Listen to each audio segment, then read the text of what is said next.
Kamusta na, Sir Kulas?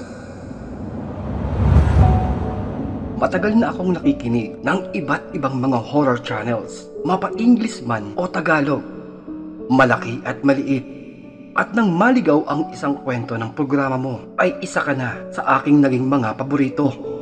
Nakapagsubok na rin akong magsulat at magpasa ng mga totoong karanasan sa ibang channel.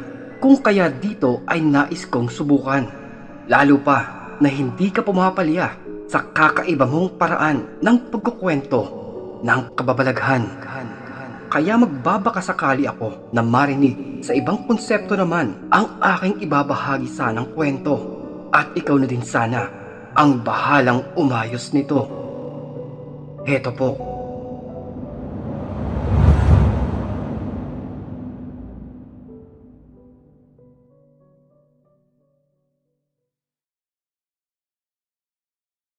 Tawagin mo na lamang akong sa palayaw na loloy.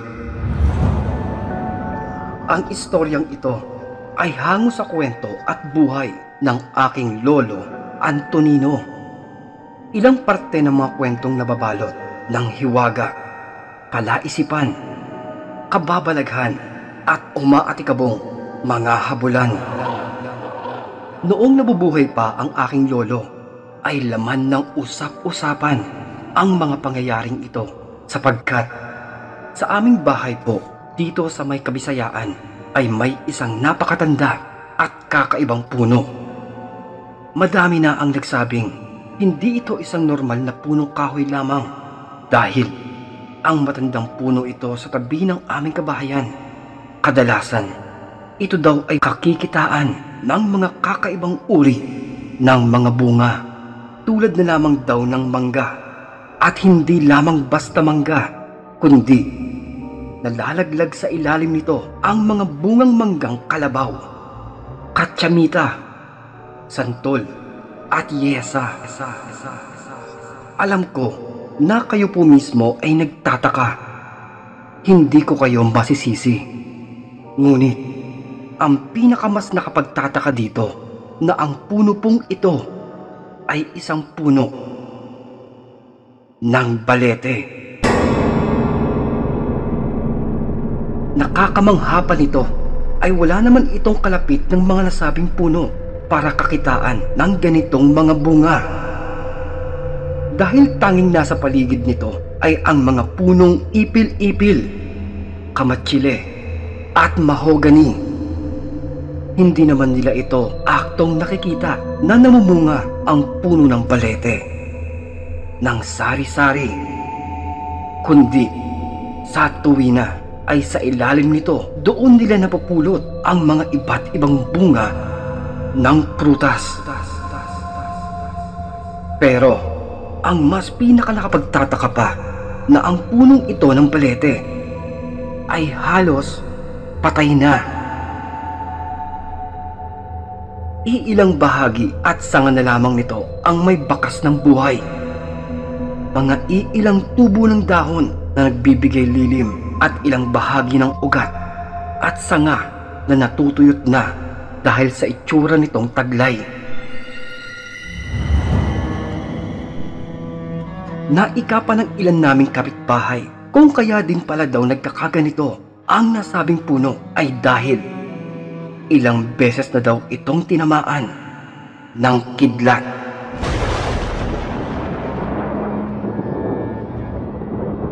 Kung kaya bantog ito sa ilang mga manggagamot at albularyo, sapagkat sa tuwing ito daw ay tinatamaan ng kidlat, ito ay agad nilang dinarayo.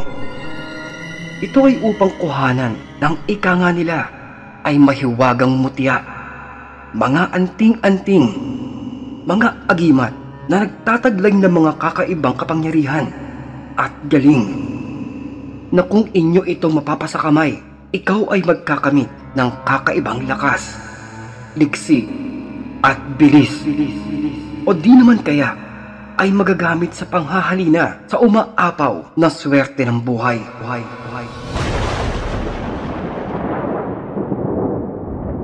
Subalit, ika nga nila, sa bawat kwentong kababalaghan ay may kabilang muka. At opo, dahil ika nga ng aking mga kamag-anak. Ito ay konektado sa kwento ng aking lolo, pati nasabay nila lang na naninirahan sa punong ito. Ang isang napakalupit na itim na engkanto.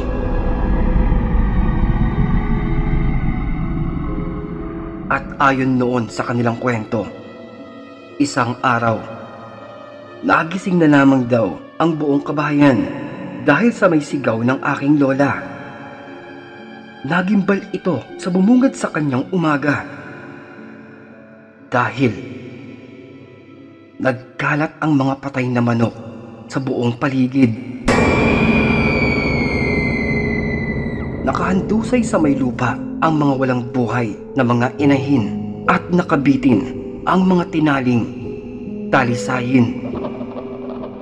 Hindi magmaliw ang sindak na bumabalot sa aking lola dahil sa kanyang nakita na halos mabitawan ng aking lolo ang kanyang itak dahil sa kanyang pandulumo.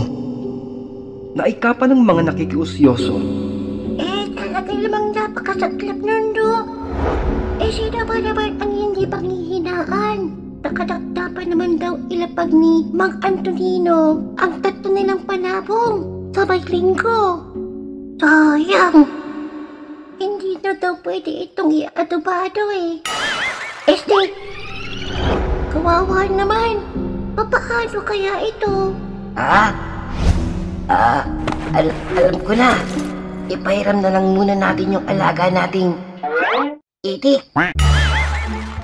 Ako na ang bahala sa pangkulay. Madali naman turuan yun na tumilao. At saka, Tabi nga kayo dyan, mga bata. Itong dalawang kutong lupa na to. Kay bata-bata pa lang mga chismoso na. Shoo! aray ko. Dun kayo. Shoo! Go away! Run! Shoo! Paalit! Oo nga, aswang. Tila pinahirapan daw ang mga walang labang hayop. Nagsabog sa paligid ang mga balahibo at makikita ang mga itsurang pinilipit ang mga ulo. Kaya ang kaninang nadaramang panghihina ng aking lolo ay napalitan ng galit, nagpupuyos, nagngingit-ngit. Humangos ang iba pang mga naalarmang kapitbahay. At ayon sa mga bulong-bulungan, iisa lamang daw ang ibig sabihin ng lahat ng ito. Aswang! Naku, anak ko. Aswang may gawa niyan, no? Aswang! Naku! Siyempre naman, no? Pag ganyan, mga aswang ang may gawa lang ng mga ganyan, no? Di ba? Aswang!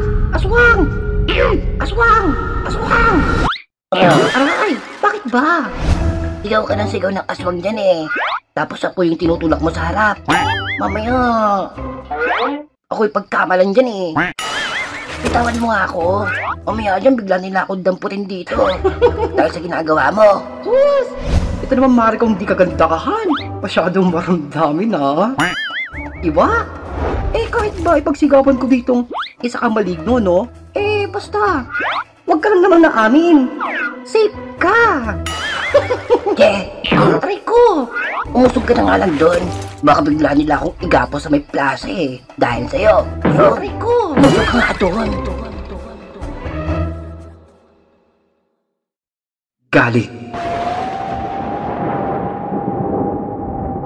Ika ng iba ay malamang ang lolo ko ay may nakaalitan at ang kanyang mga alagang hayop ang siyang pinagbalingan. Subalit, kilala sa aming lugar ang aking lolo Antonino at sa aming lugar ay kahit wala naman itong katungkulan, kadalasan ay siya pa nga mismo ang sinasangguni ng kanyang mga kabarangay kesa sa kanilang kapitan. Dahil sadyang ito ay palakaibigan, mabuting impluwensya at maaasahan, lalo na sa kanyang pakikipagkapwa bayan.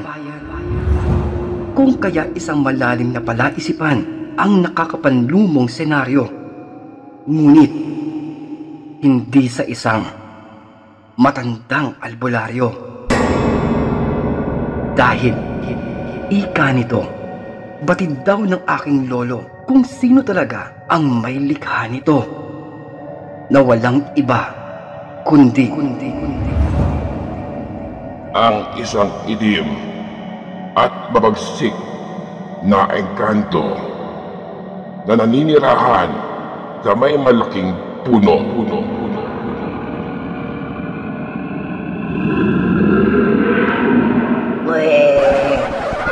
Engkanto agad?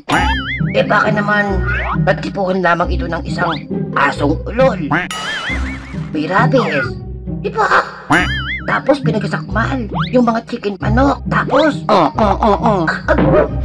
Ikaw talaga, Marcy. Kung aso yan, malamang no, mag-iingay lahat yung kagabi. At mga agapan pa. Kita mo naman no. Mang Antonino, masirit niyo na ho ba yung mga pugad? Naku, sayang naman kung pati ang mga... Ay, malaking itlog ni Antonino. Aray! Ano ba? Ito, parang tanga eh. Sundot ng sundot sa puwet eh, parang ewan. Kasi naman bakit mo alam ha? Bakit mo alam? Siguro ikaw talaga may pakana niyan. Tapos kunwari, nakikihalubilo ka lang dito para di ka mahalata. Tapos, agoy! Magsitabi na nga kayo at mas nakakagulo lamang kayong dalawa. Antonino, ikinalulungkot ko kaibigan ang nangyari sa iyong mga alaga. Kung may maitutulong ang ating barangay, ay magsabi ka lamang. At hayaan mo, hindi kami titigil. Amin itong iimbestigahan at tututukan. Ika ng kanilang kapitan habang napapailing sa nagkalat na mga malamig at matigas na mga hayop sa may lupa.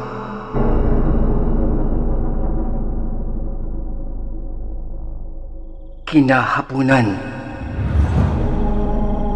Tahimik na nakaupo noon si Lolo Antonino sa may labas ng bakuran.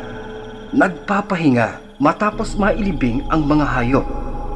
Malalim itong nag-iisip habang nakatitig sa may tinabunang lupa. Tahimik namang lumapit ang isang matanda.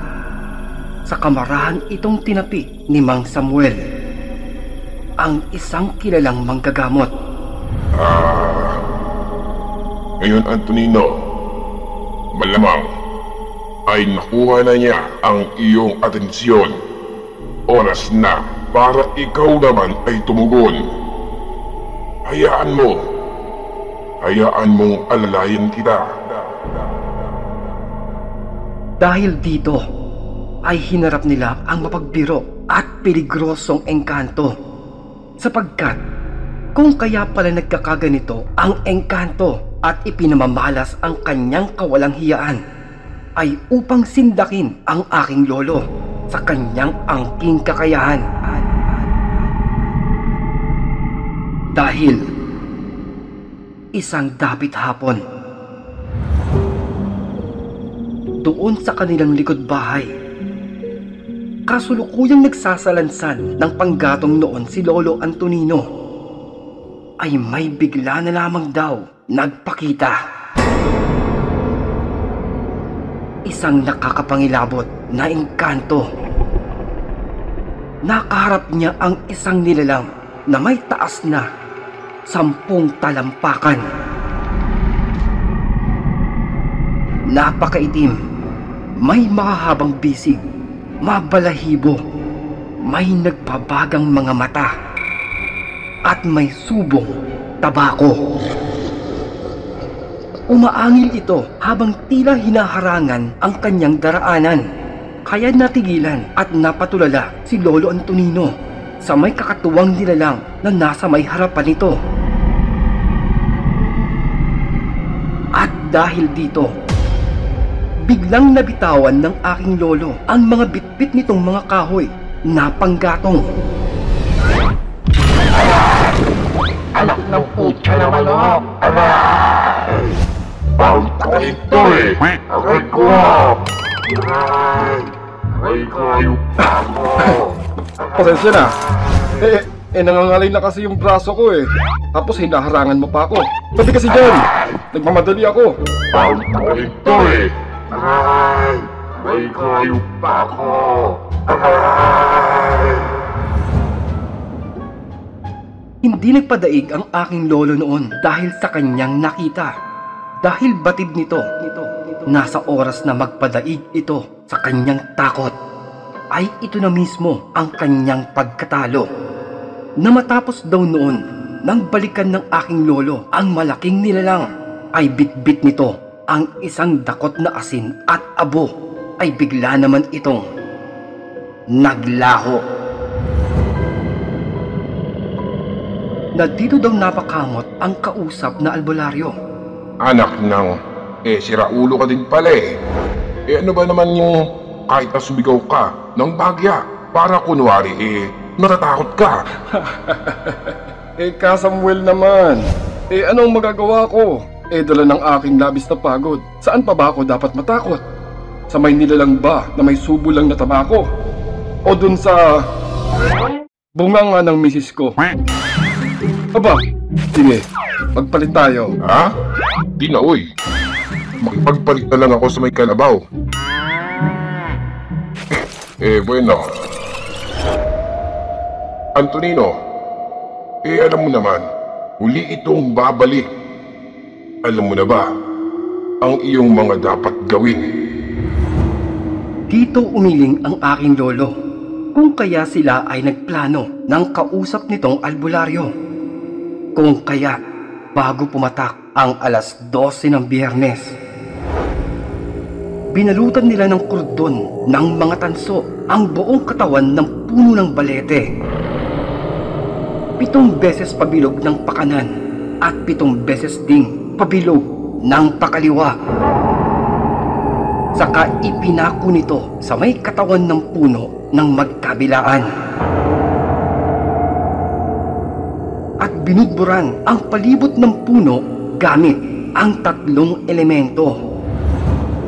Una ay isinaboy nito ang asin, asupre, at ang ika ng albularyo na sunugin ng todo ang tutong ng sinaing at ibudbud paikot ng puno ang abo nito. Na matapos nga nito, sa pagpatak ng alas 12 ng linggo, ay maririnig ang pagpapalahaw nito. Ito daw ay magmamakaawa. Gabi-gabi ito nilang maririnig. Galit na galit. Tumatawa. Magbabanta. At magmamakaawa. At dahil nga likas na mabait ang aking lolo Antonino, isang gabi ay hinarap na niya ito. Naika ng aking lolo. Kung mahina ang loob mo ay malamang, siguradong ito ang magiging laman ng iyong bawat gabi-gabing bangungot dahil sa bawat singit ng malalaking ugat ng puno ng balete. Kitang-kita daw nito ang nakakapangilabot ng mukha ng engkanto na kung tawagin ay agta. Ito daw ay mas babalasi kumpara sa kauri nitong kapre. Mas agresibo, mas mapaglaro. Kung ginagaya mo na lang kasi yung mga tropa mong kapre, pakanta-kanta lang kapag boring. Pakuya-kuya ako sa may itaas ng puno habang nananaba ako. Manahimik ka!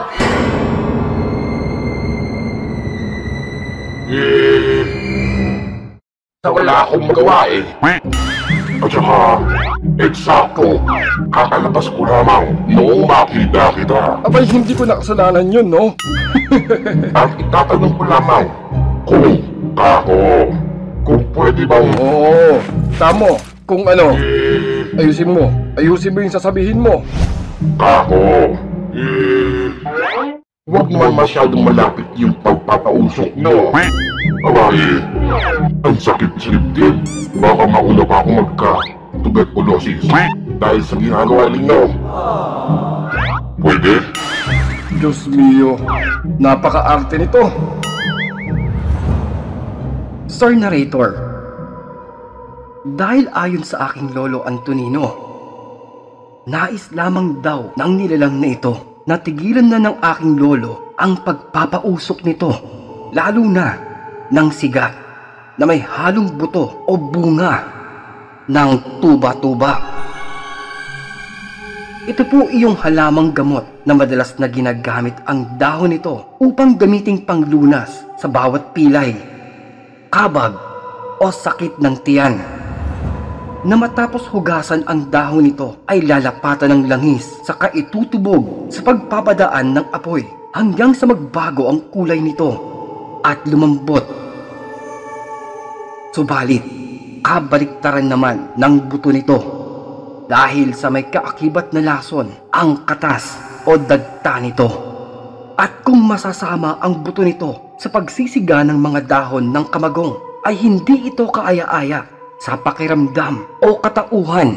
Nagdudulot ito sa kanila ng labis na panghihina na tila mabisang pantaboy sa mga tulad na uri nila. Kung kaya dito, napaisip din ng aking lolo Antonino. Likas sa kanya ang maging mabuti at patas na kung sa kanyang hindi alintanang gawi, siya pala ay nakakaabala. Malumanay na kinausap ng aking lolo ang nakagapos na nilalang na nasa may loob ng puno, na para maging pabor sa lahat ay nangangako ito na iiwasan na at hindi mawawaglit ang kanyang hinaing, kapalit na ang kanyang paglubay para sa kanilang matiwasay na pamumuhay. Hindi nagkait sa pagkakataon si Lolo Antonino. Buong tiwala niya itong kinalagan. Tinanggal ang iginapos na kordon ng mga tanso sa may paligid ng puno.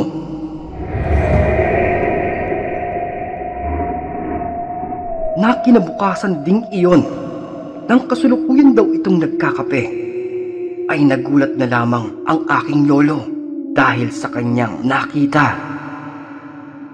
Dahil doon sa may itaas ng puno ay may isang uwak na tahimik na nakadapo. Hindi daw nila ito naririnig na humuhuni at tila lamang nagmamasid.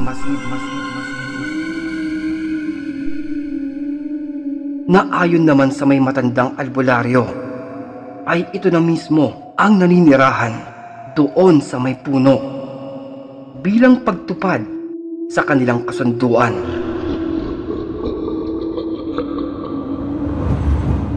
Na magmula nga noon ay umayon na ang kanilang kabuhayan, at kung may mga kakaibang kababalaghan na siyang nararamdaman o masasaksihan sa kanilang bakuran, ay kanila na lamang itong hinahayaan.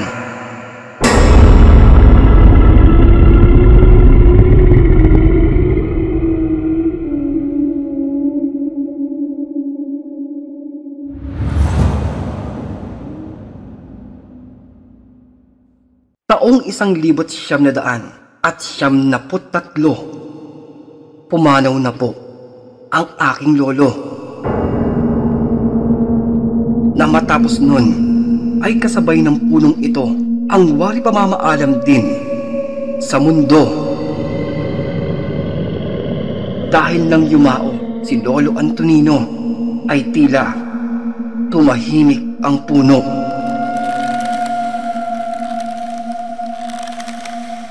Ang mga dating gabi na puno ng kababalaghan ay biglang napalitan ng walang hanggang katahimikan. Marami din ang nagsabi na baka o malamang wala na dito ang nakatirang engkanto. Marahil lumipat na ito sa ibang puno, sapagkat ang isa sa mga senyales nito ay ang dahan-dahang pagkamatay ng napakatandang puno. Ang unti-unting pagdalagas ng mga dahon, pagkatuyot ng mga malalaking ugat at pagkabulok sa bawat parte ng malaking puno ng balete. Lalo pa, bibihira na din na mamataan ang pagdapo ng kulay itim at tahimik na ibon sa may itaas nito. Sir Narrator, noong huling lamay ng aking lolo Antonino, dinig na dinig ng mga naglalamay ang isang boses tuwing lumalalim na ang gabi.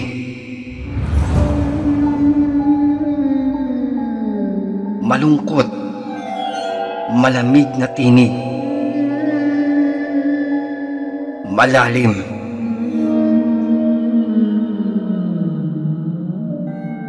Di nila mawari kung anong awit ba ito.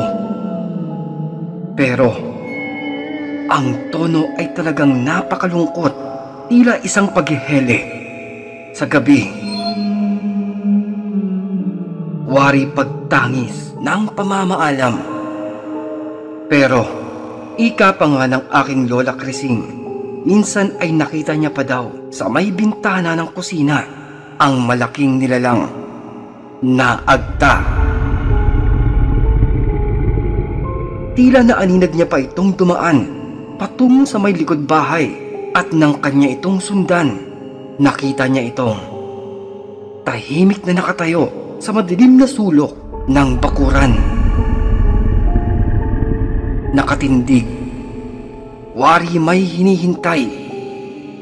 Sabi pa nga ng lola Crising, aakalain mo daw na isa lamang itong malaking puno sa may dilim kung hindi mo kabisado ang totoong bilang sa may bakuran ng mga punong nagbibigay lilim.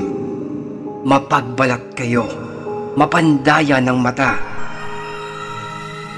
Nasa kalamang niya na pag-isip-isip na talagang napakalaki nito, na kung nanaisin lamang tumindig ng engkantong agta, paniguradong mangangalisag ang iyong mga balahibo, na kapag sa dilim, ikaw ay kanyang tinitigan ng kanyang mga nagbabagang mata.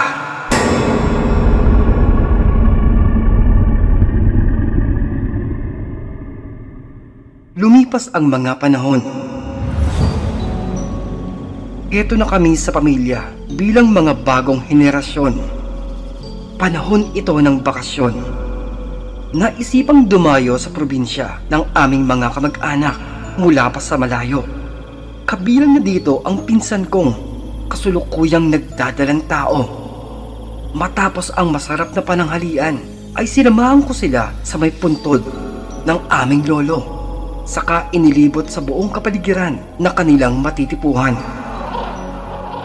Nasa ika-7 buwan na ng pagbubuntis ang aking pinsan na si Hazel, at plano nila tita na dumito muna dahil din sa kahilingan ng aming lola na sila ay makasama habang siya daw ay nabubuhay pa. Sa kabila pa nito, sa lahat ng aming magpipinsan ay itong si Hazel din kasi ang pinakapaborito noon ng aming lolo. Kung kaya para sa katuparan ng kahilingan, ito ay kanilang pinagbigyan. Nasa ibang bansa naman ang asawa nito at doon nagtatrabaho. Mainam din kung sila ay dumito upang madami silang makakahalubilo, na di tulad sa kanilang bahay sa may Maynila, umiikot lamang daw sa may loob ng bahay ang kanilang buong linggo. Buwan ito ng Marso. Madami ang kaganapan at nariyan ang pagdidiwang ng palaspas para sa paparating na Kwaresma na aming hindi mapapalampas. Nagdadaos po kasi kami ng kung tawagin ay pabasa bilang panata ng aming pamilya. Isang pagkilala sa buhay Katoliko na sa pagkakataong ito ay ito na ang huli na siya naman itong ipagpapatuloy sa may poder ng kapatid ng aming lola Crising na si Lolo Julio. At isang gabi, abala ang lahat sa kanya-kanyang toka ng mga gawain. pagluluto ng mainit na sabaw, kape at masarap na salabat, habang ang ilan naman sa amin ay hinahalinhan ang mga nagbabasa ng pasyon na aklat. Uy! Ate Hazel, tama na yun! Huwag na! Ako na dyan! Doon ka na lang sa may sulok at di ka na pwedeng magkikilos eh. Baka sa kalalakad mo, matakam sila sa pakwan. Lalo ako pahihirapan ni Lola maghanap niyan. Bala ka! Ano ka ba, Loloy? Mas mainam kaya to. Hindi ako mahirapan manganak. Tsaka, hindi pa naman ako... Ay, oo nga. Sige, ikaw na dito. Bigla ako nakaramdam ng antok. Tsaka pagod. Napapailing na lamang ako at natatawa habang inaalalayan ko ito patungo sa kanilang silid. Saka bumalik na ako upang mag-asiste sa mga nagbabasa ng pasyon. Lumipas ang ilang mga oras. At sa mga dumaang sandali, ay nakita kong muli ang pinsan kong si Hazel. Wari, naggugulumihan. Kung kaya inusisa ko ito kung ano ba ang dahilan. Pero, ngumiti lamang ito at sinabing wala naman daw anuman. Nasa pagdaan pa ng mga araw, hindi na maikaila sa aking atensyon ang pagiging tahimik ng aking pinsan. At kahit di man kami lumaki na magkasabay, ay kilala ko naman ito kahit papaano. At sa aking pagiging makulit, ay akin nga itong napapilit. Nakatitig lamang ito sa akin. Baka sa kanyang mata ang mga sandamukal na katanungan. Habang tahimik na nakatingin lamang ito sa akin.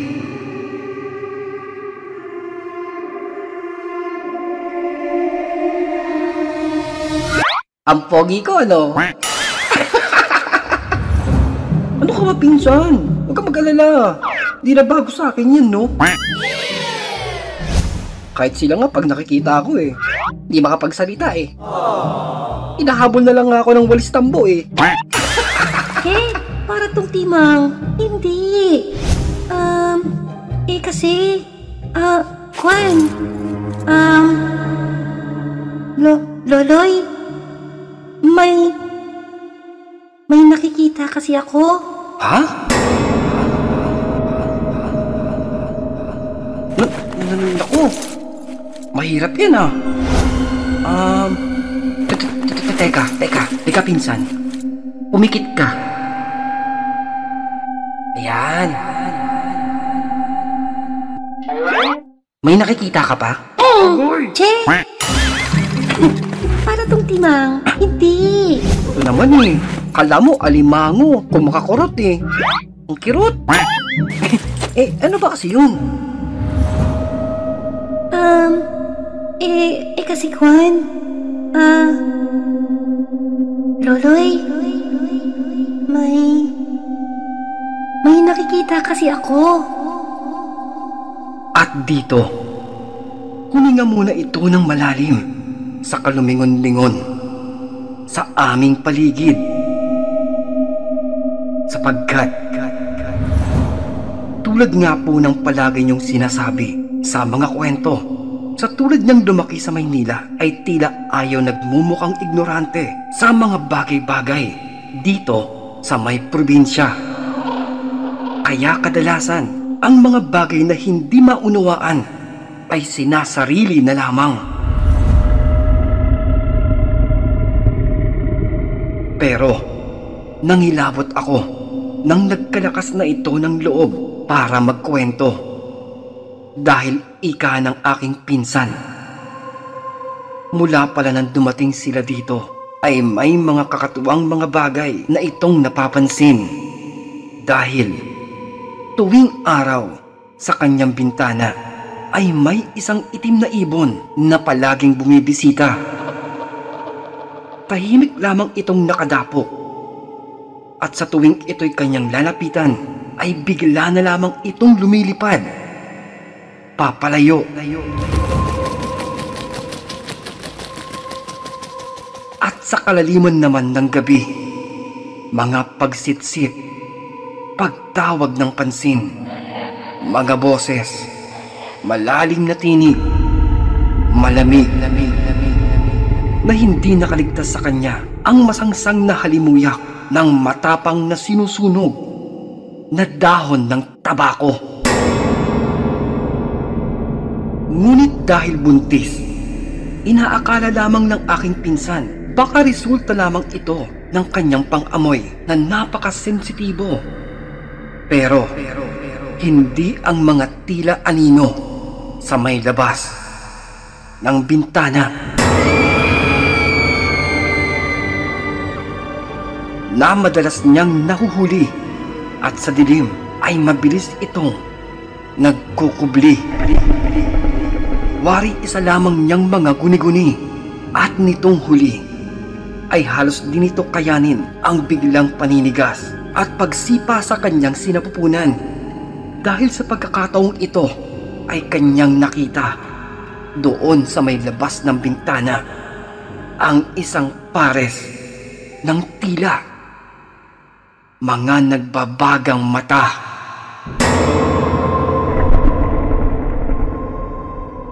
Itim na muka, mabalahibo, na seryosong nakatingin ito sa pinsan kong nakatulala. Na halos ang malalim nitong paghinga, ito daw ay parang nasa harapan lamang niya. Binalot daw ito ng napakatinding takot at kilabot, hindi makakilos. Nakapirmi lamang sa pagkakaupo sa may gilid ng kama. Nakikipagtitigan ito sa may tahimik na nilalang, mata sa mata, na siyang nakadungaw sa may labas ng bintana. Halos sasabog na ang kanyang dibdib sa nararamdamang kilabot na kung maririnig lamang ang kanyang pagsigaw ay panigurado magigising ang kanilang buong baryo. Subalit, tila yata nakakaunawa ang nilalang sa kanyang kasulukuyang katayuan. Sapagkat sa kanyang hawak na tiyan, ito ay biglang napatingin. Na mas nanlisik pa nga ang nagbabagang mga mata sa kamuling ibinalik nito ang pagkakatitig sa kanya. Malalim na huminga ang kahindik-hindik na nilalang. Sa kadahan-dahan itong umatras upang lamunin sa kadiliman ng masukal na bakuran at naiwan ang masangsang na amoy ng tabako.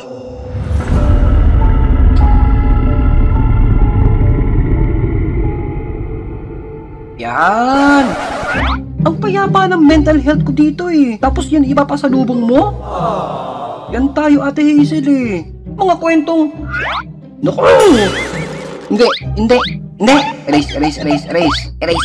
Erase! Diyos ko, Ate Hazel naman eh. Hindi naman ako maasang pasasalubungan mo ko ng madaming tsokolate galing Maynila. O kaya, kapengpal. O kaya kahit pinaglumaang salawan. Huwag na lang yung ganyang kwento, no? Wow! Ewan, umay na ako yan dito eh. Guni-guni mo lang yun. Wala! Erase! Pero tuloy, totoo ang sinasabi ko. Tsaka, ay, yun na nga yung sinasabi ko eh. Kaya ayoko sana ikwento. Kasi tulad niyan. Ay, Pasensya na, ate. Pero, iba na lang yung kwento mo. Balitaan mo na lang ako tungkol kina Sharon at Gabi. O kaya kay Lorna, tsaka kay Rudy. Mga ganun lang tayo. Subalit, kasulukuyan din pala nasa aming likuran si Lola Crising, na eksaktong hinahanap din pala nito ang pinsan kong si Hazel upang sana sila daw ay makapagkwentuhan.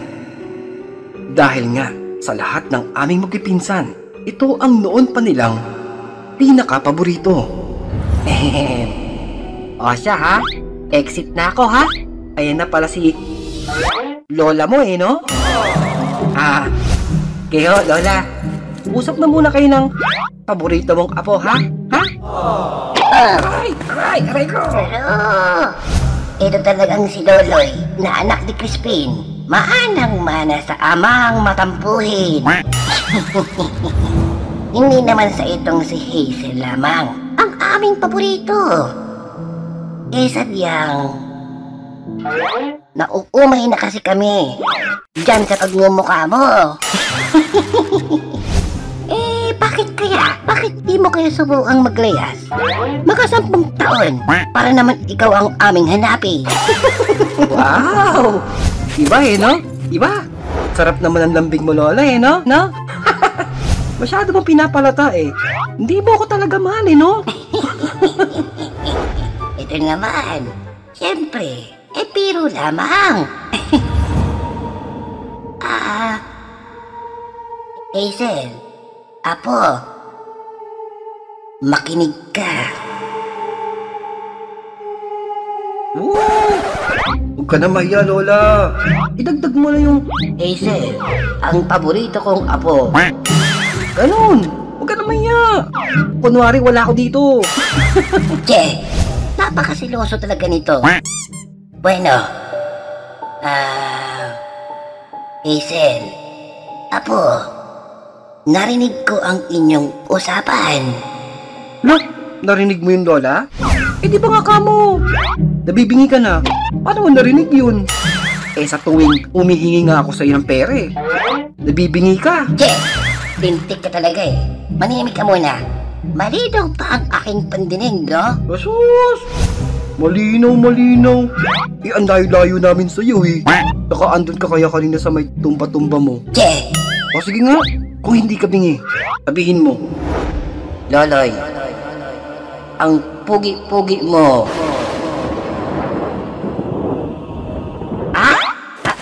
Ano ka mo? Matanda lang ako pero hindi pa sira ang aking ulo para magpauto. Bueno, Hazel, Apo. Apo. Aray ko! Manihimik ka nga muna. Hindi pa ako tapos sa sinasabi ko. Hazel, Apo, narinig ko ang inyong usapan.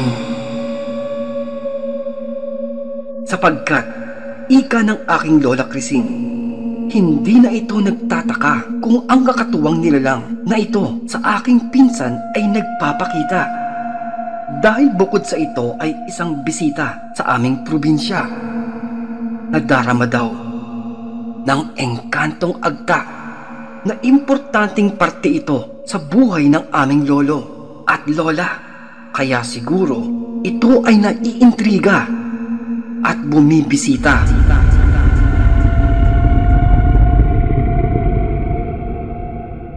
Apo, huwag kang matatakot. Dahil noong nabubuhay pa ang iyong lolo, ay mas madalas na nasa paligid lamang ito. Nakakatuwa pa nga, ay muli itong bumibisita. At sa'yo, ito'y nagpapakita. Napakatagal na din. Ituring mo na lamang itong isang kaibigan. At dahan-dahan, sa nakayukong postura ni Lola Crising, lumakad ito at tumanaw sa may bintana. Minamasdan ang madilim na kawalan ng malawak na bakuran. Napapapikit at sa kanyang mahinang boses, Kaibigan, maraming salamat sa iyong muling pagbisita. Nakakalungkot lamang. Wala na dito ang iyong kaibigan. At hindi malaon, ako din ay susunod na. Oh, Lola, ang lakas makasyaron ko neta. Teka, tsaka lang Lola, tsaka lang. Yan. Halika, dali. Patakan natin yung mata mo para mas madrama. Nahuli din kitang damuho ka. Lola, yung singit ko, wag, aray ko. Kanina ka pa eh. Ay, Noong nakaraan, hindi kita nagtsambahan dahil nakatakbo ka. Ngayon, teka, tingnan natin. yung singit ko. Gaano ka kalakas tumili? Aray, Sige, teka, aray ko. bumirit ka. Ay, Sipon. ay, Tumipol ka. Halika dito. Tira ulo ka. Teka, kulit-kulit mo ha. teka. Ay,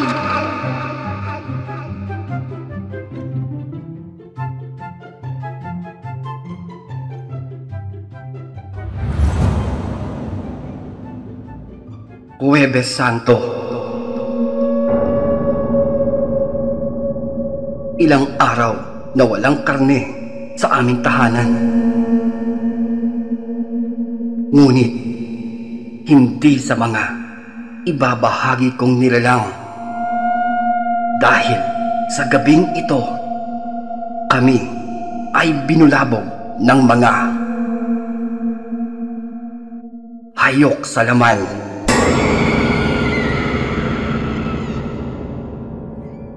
Palalim na ang gabi. Namamaos na ang mga umaawit sa may pasyon. Nangangali na din ang aking mga braso sa paghahalo ng malagkit at ubing halaya. Pero sulit ang aking pagod dahil labis na gustuhan ng aming mga bisita at kamag-anak ang mga masasarap na putahing aming inihain. Katatapos ko lamang magpaikot ng salabat sa mga bumabasa ng aklat at dumako ako sa aking mga tiyuhin na tahimik na nagbubulungan doon sa may likod bahay. Uy, Chong Manuel! Tapos na ho yung himagsikan ha. Napulit na nga yung mga sedula eh. Pero bakit parang may nagaganap na blood compact ng katipunan dito ha? Ngunit, nagkatinginan lamang ang mga ito. Napapangisi, napapailing, at ika nito. Loloy, mabuti na ang handa, Loloy. Ilang oras na lamang, lalakas na namang muli ang puwersa ng kadiliman sa panahon at pagkakataon ng isinakdal sa krus ang Panginoon ng sanlibutan. Mabuti na ang handa, Loloy. Mabuti na ang handa. Yan! Yan na naman tayo eh. Inaho! Alam ko na yung kasunod niyan eh. Tapos! At eto nga. So! Ayan nga! Ayan yun! Diba? Jay! Di na ho! Busy ako, Chong, kung ano man yung ikukwento nyo. Hindi na, kayo na lang! Ha? Hindi. Sandali lang. Ito talagang batang to. Napakaduwag. Bakit ang duwag-duwag mo, no? Pasaano kang matatakutin? Che! Duwag na kung duwag, no? Bahala kayo dyan! Opo. At totoo po, hindi naman ako tulad ng iba na nasobrahan sa tapang. Lalo sa kwentong kababalaghan. Pero hilig ko po talaga ang makinig ng mga istoryang katatakutan. Ngunit hanggang panonood at pakikinig lamang kahit na lumaki ako dito sa may Kabisayaan. Eh di kayo na ang matapang. Basta ako ay masipag lamang. At itong tiyuhin ko pong ito ang palaging pasimuno sa mga nakakapangilabot na kwentuhan. Tulad na lamang noong ako daw ay ipinagbubuntis ng aking ina. Nagising daw ang aking ama dahil sa maingay na mga kaluskos. At nang kanya daw itong silipin, ay halos ito'y atakihin. Dahil kitang-kita daw ng aking ama ang tatlong lalaki na nasa may ilalim ng aming silong. Nakayuko, nagkukumahog, palingalinga at wari, nagbubulungan. habang tila mga asong pasinghot-singhot sa may itaas ng madilim na silong. Ilang sandali daw nanigas ang kanyang katawan na kahit ang kanyang paghinga ay natigilan. Pero nang makabawi ito ng lakas ng loob ay buong tapang itong sumigaw ng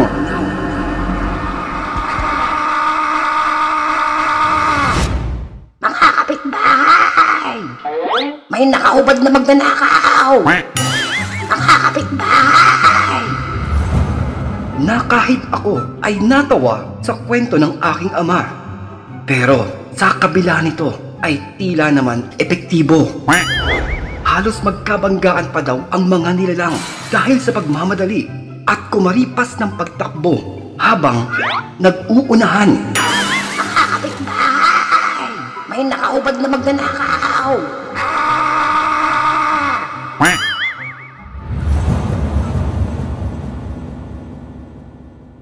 Biyernes Santo.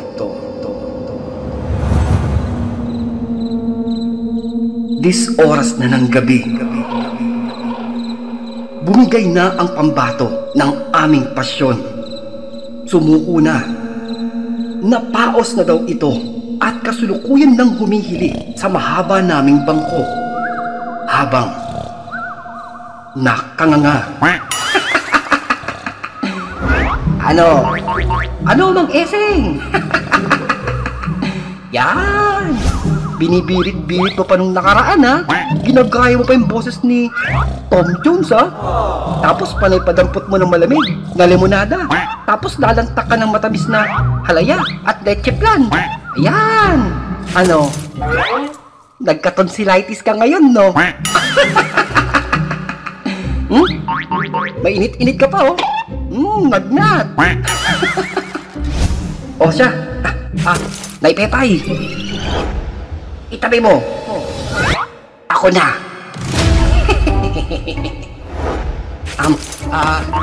Nasa anong pahina po ba tayo? Patingin nga. Ito. Yung naghahabulan na si Eddie Garcia at Cesar Montano habang pinagbabaril sila ng machine gun ng mga kalaban ni Moises.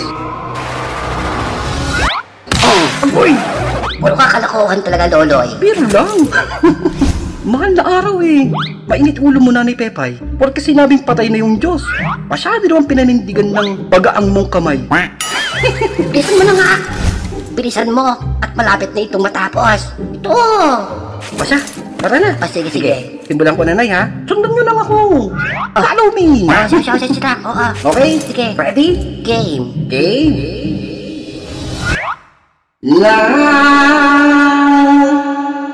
Nang si Judas ay nadulas, tatlong balbas ang nalagas, at nalaglag ang mga pulga.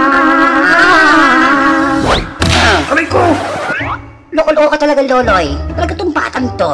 Pati tuloy ako ay napapagaya sa'yo. Opo. Diyos ko po, patawarin. Agoy! Mayos ka? Hindi na nga eh. Ipupukpuk ko sa'yo to. Ang gulo-gulo mo. Hindi na nga eh. Subalit, hindi pa man kami nakakarami ng pagbabasa, ay pinunit ng isang malakas na pagsigaw ang katahimikan ng gabi ng pinsan kong si Hazel.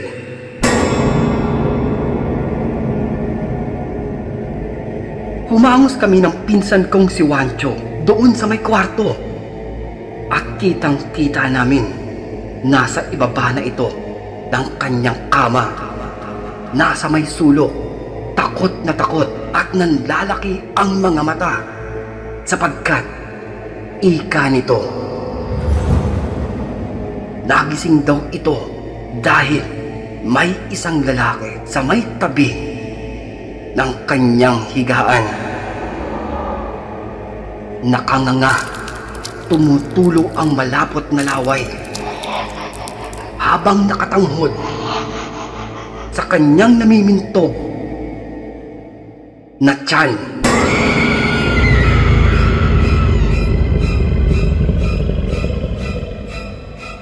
na mas ikinagimbal pa nito ay nang kanyang makita ang kanyang nakaangat, nakalilis, na bestida. Habang kitang-kita nito ang nakamulagat ng hayok na hayok na nilalang.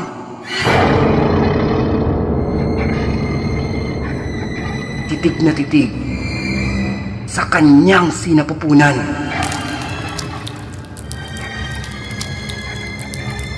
Dito ko po nakita kung papaano maggalit ang pinsan kong si Wancho. Tinakbo nito ang kusina. Hinablot ang nakasabit na itak doon sa may dingding upang kanyang sugurin.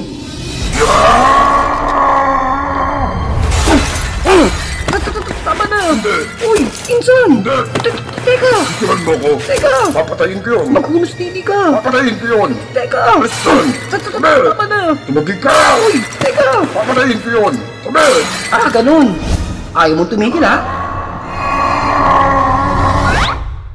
Agoy! Ano, ha? Sira ulo ka na, Wancho, ha? Sira ulo ka na? Ay, parang tanga naman to si Loloy, oh. Ang dumi-dumi ng tsinelas mo, eh. Tapos sa bibig ko pa talaga. Baho!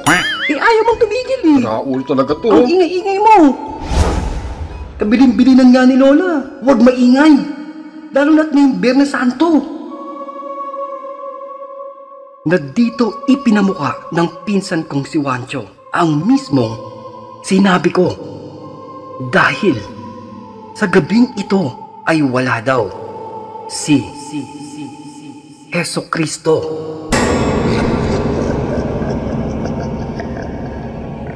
Nasa mga oras na ito ay mas malakas ang puwersa ng kadiliman. Naglipa na ang mga kahindik-hindik na mga nilalang.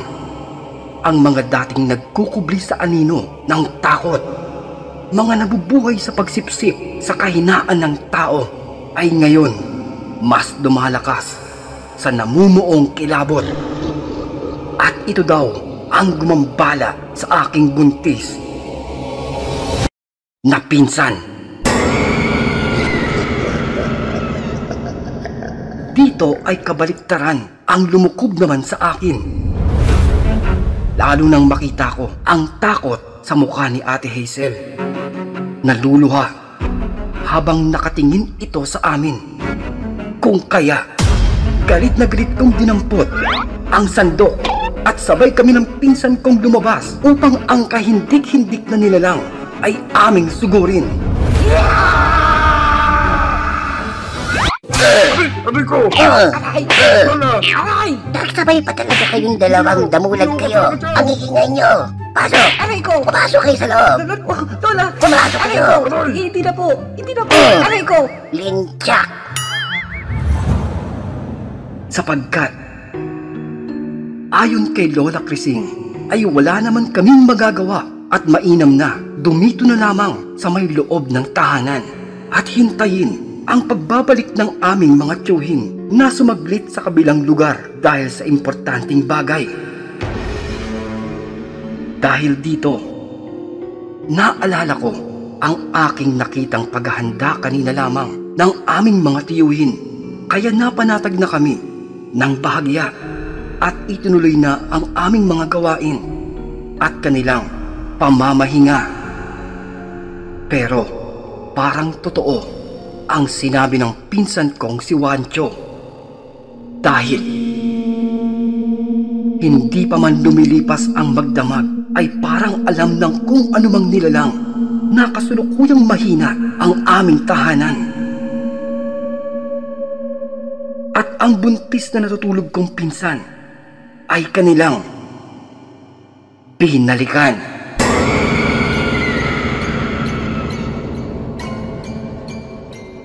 Opo, Sir Narrator. Dahil sabay pa sila ng isang pinsan kong babae na napasigaw sa isang kwarto. At nang dumating kami ng pinsan kong si Wancho, ay talagang ang buong kabahayan ay nagkagulo. Sapagkat kitang-kita nila, hindi lamang iisa, kundi dalawa ang sumisilip na mga nilalang doon sa may bintana. nakaramdam ako ng kilabot dahil sa kabila ng bukas na ilaw sa kanilang silid ay nakukuha pa rin nitong makalapit. Tila mga walang takot. Lantaran na sa tao ang kanilang pagka-agresibo. Dinig pa nga daw nila ang nakakapangilabot na mga pagbumisnis. Habang ang mga nilalang ay sumisilip. Nanlamig po ang aking kamay dahil dito nadama ko ang gumagapang na nerbiyos sa buong katawan at bakas din ito sa mukha ng pinsan kong si Wancho. Ha? Loko-loko, ikaw lang no? Huwag mo ko idamay. Lululululul! Paki mo! Kwento ko to eh!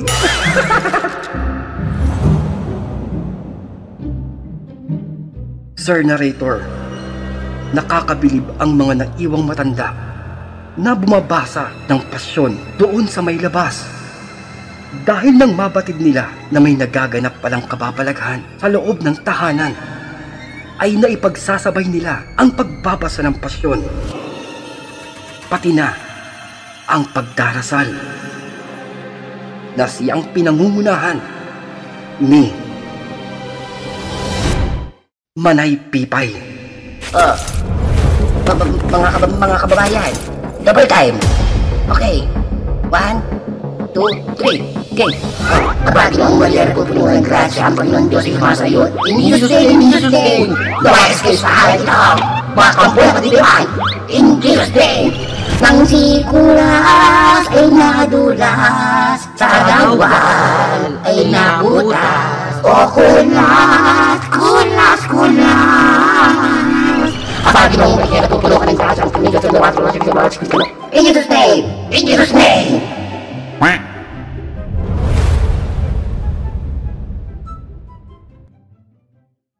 Lumipas ang ilang araw.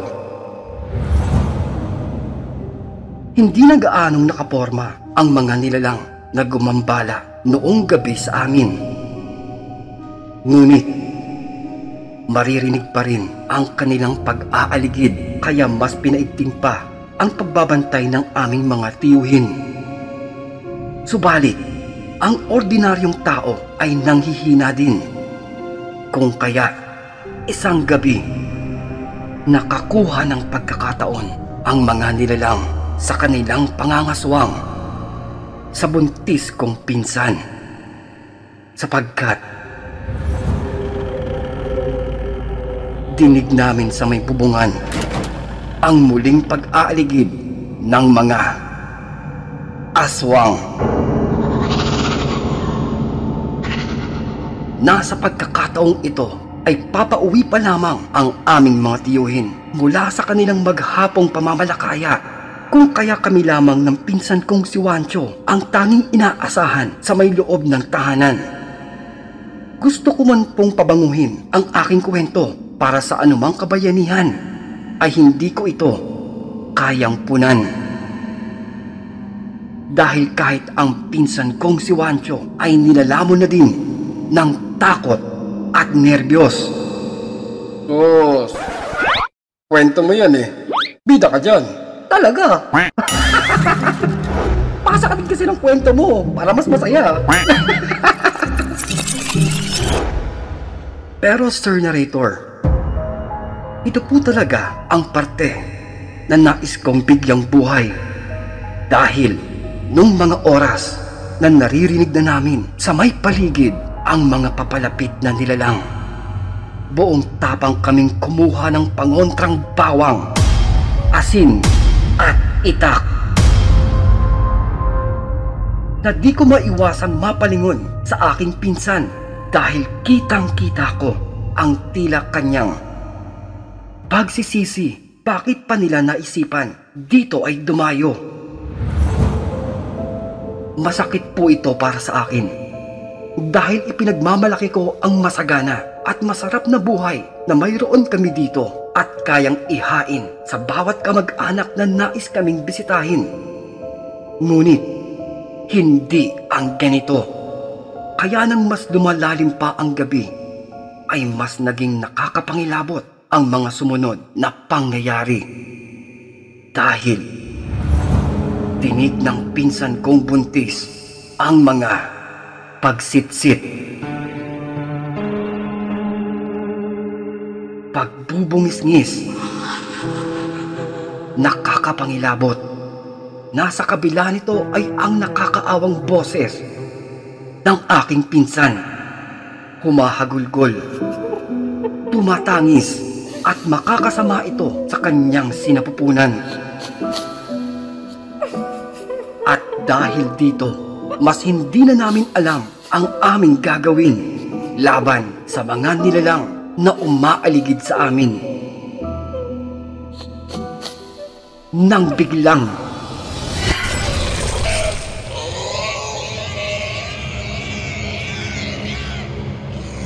may narinig kaming pag-iyak ng mga baboy. Sunod-sunod, tila nasasaktan, malalakas na kalabugan. Mga tunog na parang may kinakatay. Dito ay mas nanlaki ang mata naming magpinsan. Nagkakatinginan, nagpalingon-lingon, nagtataka kung ano ba ang nangyayari. At iisa lamang ang aming pakiwari na malamang dumating na ang aming mga tiyuhin at ang mga nilalang doon sa may labas ay kanila nang naabutan. Kung kaya buong lakas loob na binitbit ko ang aking flashlight upang aming silipin doon sa labas ang tila nagaganap na katayan. Ngunit mas nangilabot kaming magpinsan. Dahil eksakto mula sa pagkakatutok ng hawak kong ilaw doon sa may matandang puno, kitang-kita namin ang isang maitim, napakalaki, mabalahibo na siyang ikinukwento noon ng aming lolo Antonino. Ang nakatirang engkanto, ang agta doon sa may puno. Mahigpit na hawak nito sa may binti ang isang nilalang. Kinakaladkad. Maririnig ang nakakarinding pag-iyak ng tila baboy. Habang kitang-kita naman namin ang isa pang nilalang na kumakaripas ng kanyang pagtakas. At kita din naming magpinsan ang malaking engkanto habang ito ay lumalakad, umaatras, papalayo.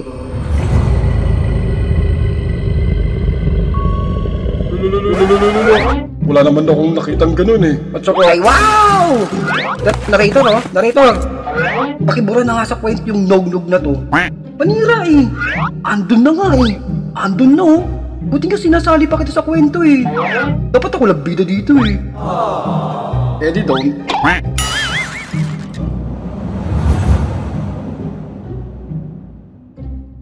Sir Kulas, nang ikwento ko ang lahat ng aming nakita kay Lola Crising, una ay hindi ito makapaniwala. Pero ay tila bahagya itong napapangiti.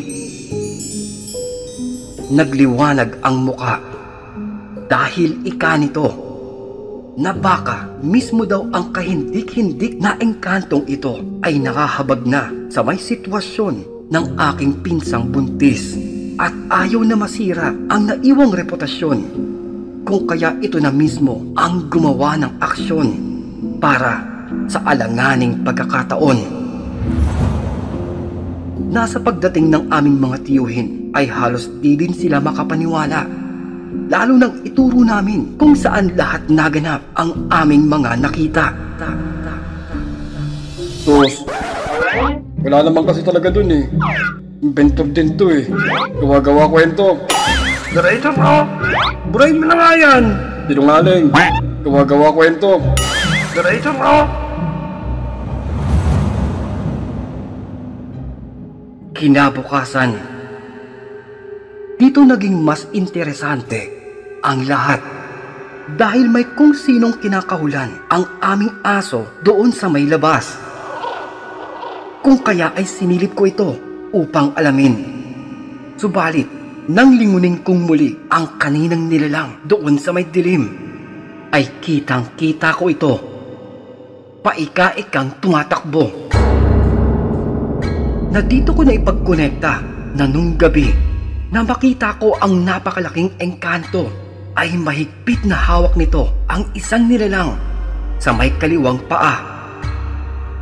At tulad ngayon ng paika-ikang tumatakbong matanda.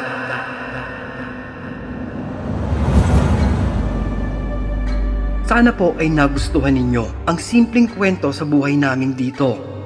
Nawa ay ikaw na po ang bahala, Sir Kulas, sa pagsasaayos, at alam ko naman na kaabang-abang ang kabuuhan ng kalalabasan. At akin na pong lulubusin. Pa-shoutout na din po kung may pagkakataon. Maraming salamat, mabuhay ka, at ang iyong napakahusay na programa. At ayun nga po mga kaibigan. Ayos, di ba? Ginulunan na naman natin yung kwento nila eh. Wala eh. Panggugulo lang talaga yung role natin dito. Taga-rambol. Wala, di naman totoo yun eh. Sinungaling. Sabi na eh. Raulo yun, no? Ay nako, kaya mga kaibigan, kung may mga kwento kayo na nais nyong maibahagi at nais nyong maging mas magulo, nasa ibaba lamang po ang link para makapagpadala at asahan nyo ang ating tugon makalipas ang ilang henerasyon. Raulo na ako. De, biro lang syempre. Ano ka ba? Binibiro lang kita, no? Nagpabero ka naman.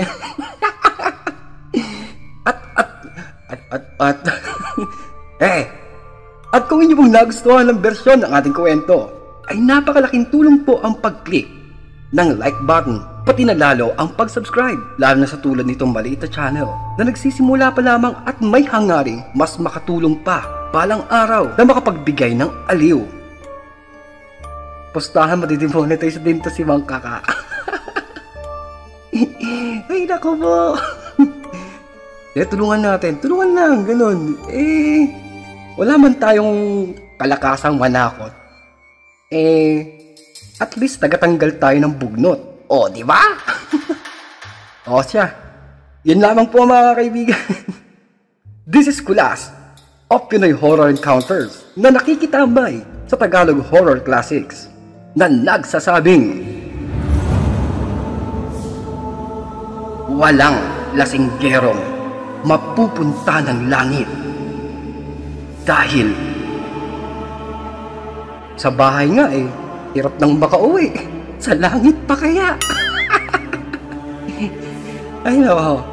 And this episode is brought to you by Kalulos Chili Garlic Bagoong. Ipahid mo sa mata kung para sa'yo ay hindi ito maanghang. Ginamit na sa may ano yun, pakang yan eh. Inulit pa. O siya, ang gulo-gulo na naman. Ang gulo-gulo na naman. Tara, almusal na tayo mga kaibigan. Iba yung ingat po sa lahat. Maraming salamat.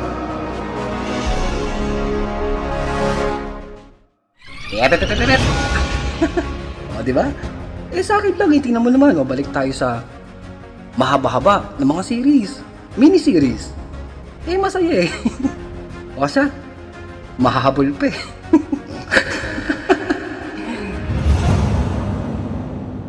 Itutuloy.